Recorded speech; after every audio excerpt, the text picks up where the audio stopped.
During yesterday's dumping with Scrump, on the whole Patreon purge thing, Scrump and I missed a few important bits of information. To be frank, we recorded that Monday, and the video came out on Thursday, so a few new events have developed during that time period. Let's discuss them now. Very quickly, Sargon of Akkad was removed from Patreon. They claim it's due to some racial epithets he used during a live stream on Michelle Caitlin's relatively tiny channel. This is what I mean about the chat. I just can't be bothered to deal with people who treat me like this. It's really annoying. Like, you are acting like a bunch of niggas, just so you know. You act like white niggas. Exactly how you describe black people acting is the impression I get dealing with the alt-right. The context, as best as I can figure out, is that he was addressing some members of the alt-right in the chat room of that stream, and he insulted them by accusing them of being exactly what they hate the most, and he used their racially charged language to do it.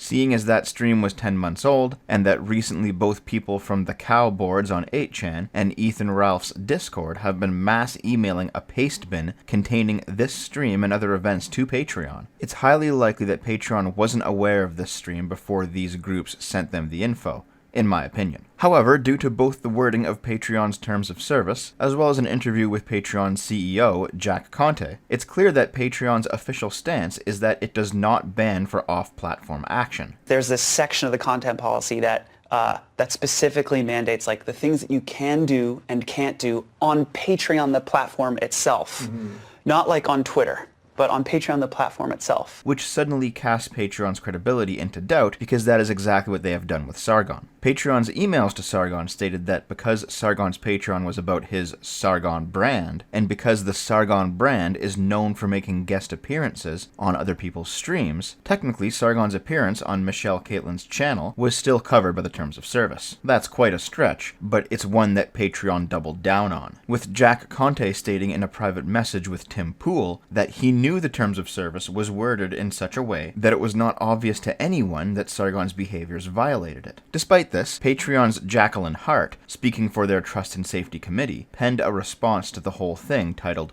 Hate Speech on Patreon. This response contains a transcript of Sargon's remarks on Michelle Caitlin's channel, with Jacqueline providing Patreon's reasoning as to why this somehow violates their terms of service, despite being off-site. She specifically says, in this case, Sargon used racial slurs to insult others, and specifically linked those slurs with negative generalizations of behavior, in contrast to how people of other races act. He also used a slur related to sexual orientation to generally insult others. Taken in whole, with all of the context, this violates our community guidelines. But that wasn't with all of the context, was it, Jacqueline? Nick Monroe, known primarily for being a stand-up chap on Twitter, did the hard work of re-watching the Sargon remarks, making a direct transcript, and comparing that with what Jacqueline provided as a justification in her response piece. There's some striking differences. As it turns out, Patreon's transcript of the stream removes the fact that Sargon was referring specifically to people he identified as alt-right trolls within the livestream's chat room. Without this context, it sounds like Sargon's just on a diatribe.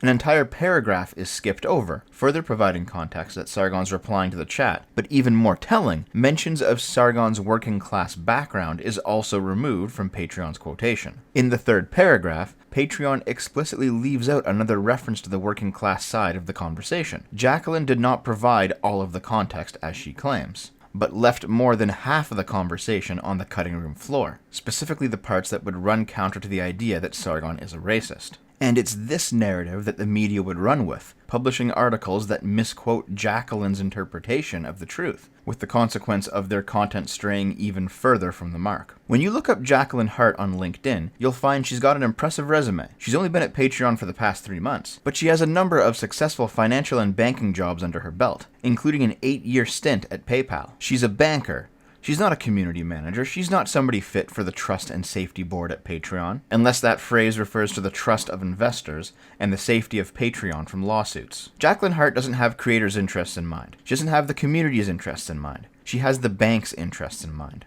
Nonetheless, Patreon would continue to double down. A fellow named Nuance Bro was on a call with Patreon, a call he wasn't allowed to record, and in it, Patreon told him that this was not the first strike on Sargon's account. Nuance Bro later received this email. Jacqueline asked me to send over these 2 bits of information your way. The 2 links refer to the 2017 VidCon incident, where Sargon was sitting front row at one of Anita Sarkeesian's talks, quietly listening, Anita decided to point him out to the crowd, calling him a garbage human, and the entirety of the radical left, including VidCon's weak-kneed operators, decided to come down on Sargon for harassing Anita with his presence. If you Google my name on YouTube, you get shitheads like this dude who are making these dumbass videos that just say the same shit over and over again. It's like, I hate to give you attention because you're a garbage human. Whatever, dude. But it's, you know, like the fact that these dudes are making endless videos that just go after every feminist over and over and over again, I think is a part of the issue of why we have to have these conversations. We don't just get to be online. This event was already considered by Patreon to be a potential reason to remove Sargon from the platform, but they ruled in his favor over a year ago. The case was closed.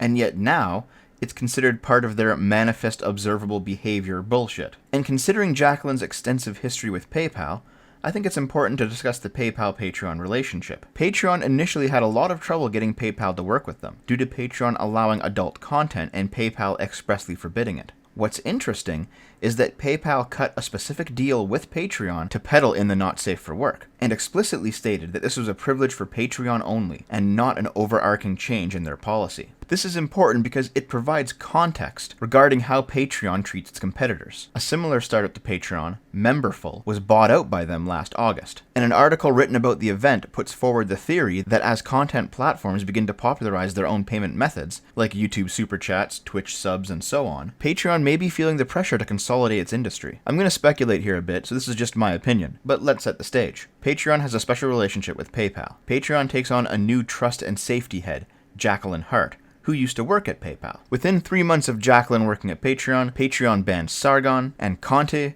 Hart, and her trust and safety team can only offer up deliberate misquotes, old matters already settled by their team, and blatant lies about the terms of service to justify the banning. And then, when Sargon is invited to join Subscribestar, another Patreon alternative run by a CEO who, based on his various writings on the topic, seems more committed to free speech and less likely to be taken over like Memberful was, Subscribestar sees PayPal and Stripe pull out of their operation within days. In my opinion, this is the behavior of a cartel, not a free market. And according to some videos on the YouTube Lawyer's channel, there may be grounds for legal action regarding the US's antitrust laws. There are a lot of what's called conscious parallelism or parallel consciousness. I'm not sure what's the correct term here.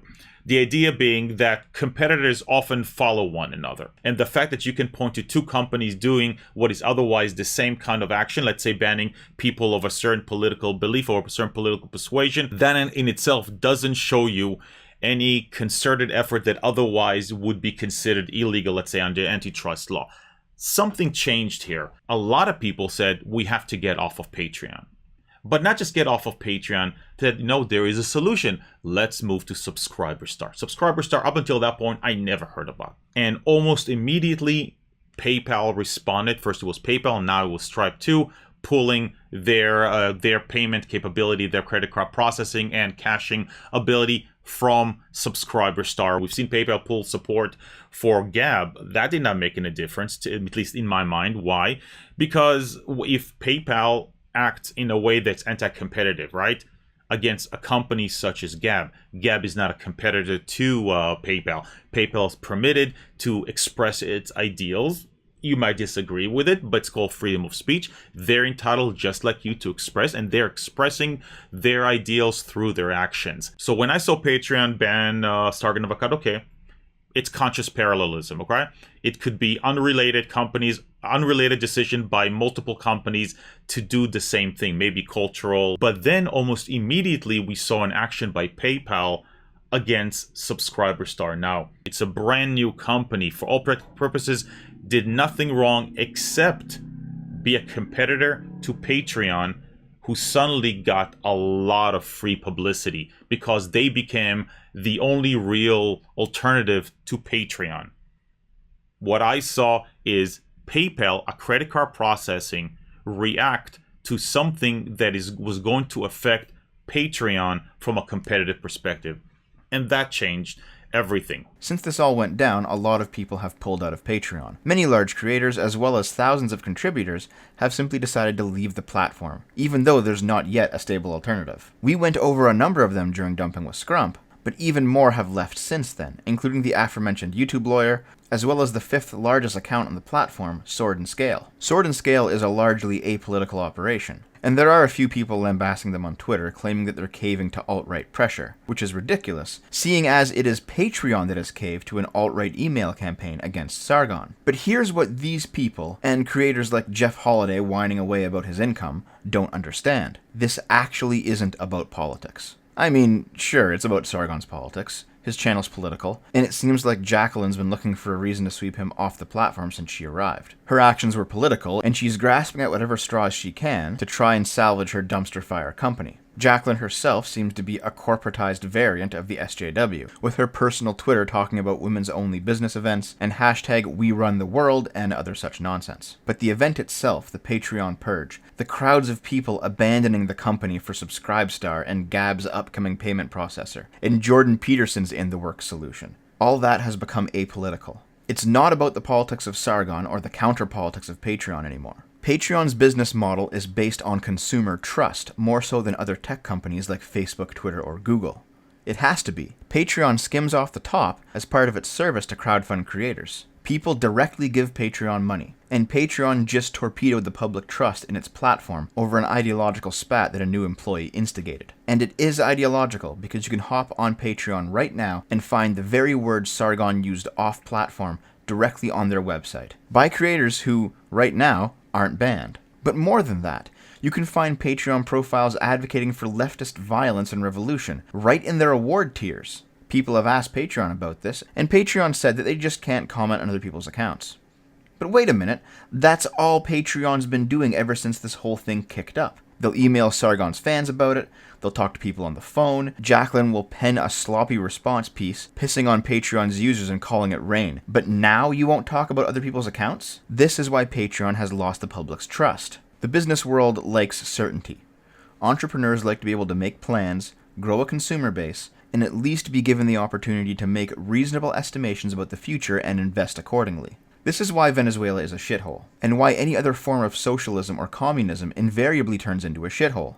If an all-powerful authority can come along and wipe out your investments, seize your property, and leave you with nothing, nobody's going to work or invest long-term. They'll get what they can while the getting's good, because trust in the system has been shattered, and people no longer think that, even with proper precautions, there's a high chance of long-term planning and investing in the future working out. Patreon has sent all of us a very clear message. They have the power to destroy businesses without warning. They can decide something you said a year ago is now bad. They can decide issues put to bed 2 years ago can be brought up again. They will make new rules and enforce them retroactively. And no defense will ever be enough. And because this isn't just views or clicks, like on YouTube or whatever, but people's own money that they're spending, they're pulling out.